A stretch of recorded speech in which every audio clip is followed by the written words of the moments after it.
I never meant it the way it sounded. I murmured that into the phone by the sink, my voice barely steady, unaware that he was standing just beyond the doorway, perfectly still. The instant the words escaped me, the house felt different, as if something invisible had fractured and was quietly splitting apart. I'm telling it now the way I can only ever say it. Like it's late, the lights are off, and I'm sitting on the floor talking to someone who won't interrupt. I loved my husband. I still love him, in that dull, lingering way that stays after damage has already been done. But love doesn't rewind moments. It doesn't pull words back once they're released. Carelessness leaves scars, even when there was no intention to wound. Things hadn't been right for a long time. Not in dramatic ways. No shouting matches or slammed doors, just a slow fading. Caleb would ask about my day, and I'd answer with a shrug or a single syllable. I'd keep my eyes on my screen when he reached for my hand. Sometimes I'd move away without even noticing. It all felt small, harmless. It wasn't. That night I was talking to my cousin Mara, venting the way people do when they think no one else is listening. I let out a hollow laugh and said something I hadn't planned to say. Sometimes I think I married him because he was reliable, not because he was everything. There was silence on the other end. Then I said the sentence that split my life in two. I don't know if I ever really chose him. I didn't hear the floor shift. I didn't hear his breathing change. I just kept going because it felt relieving to finally say the thoughts I'd been hiding. He deserves someone who's certain, I said. And I don't think that's me. My voice was calm, almost thoughtful. That's the part that still terrifies me. When the call ended and I turned around, he wasn't there. Not just out of the room, gone. His keys were missing. His coat was gone. I stood there, heart racing, replaying every sentence like a punishment.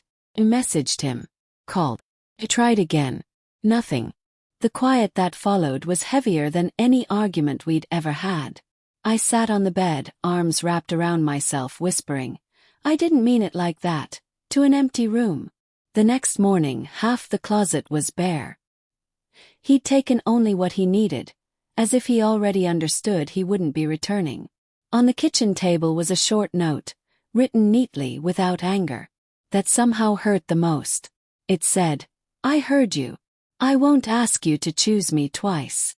People asked questions, gave safe answers. We needed time.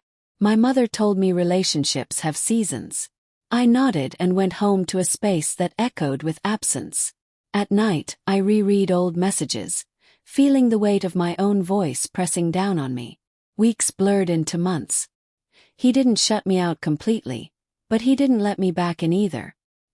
His replies were polite, distant, kind in a way that made it clear the boundary was real.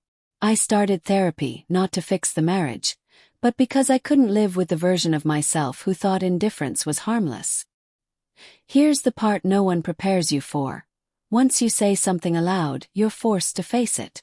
I saw how I'd treated his consistency like something owed to me, like a permanent fixture instead of a daily decision he made.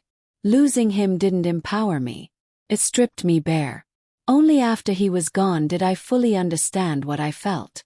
Not because I missed the label of marriage, but because I missed being chosen by someone who knew me completely and stayed anyway.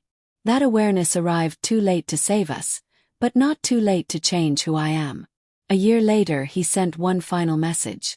I hope you found clarity. I cried when I read it, not because I wanted him back, but because I had found it. And clarity doesn't promise happiness. I don't resent him for leaving. If I had overheard what he did, I would have walked away too. Quiet honesty can be more devastating than shouting.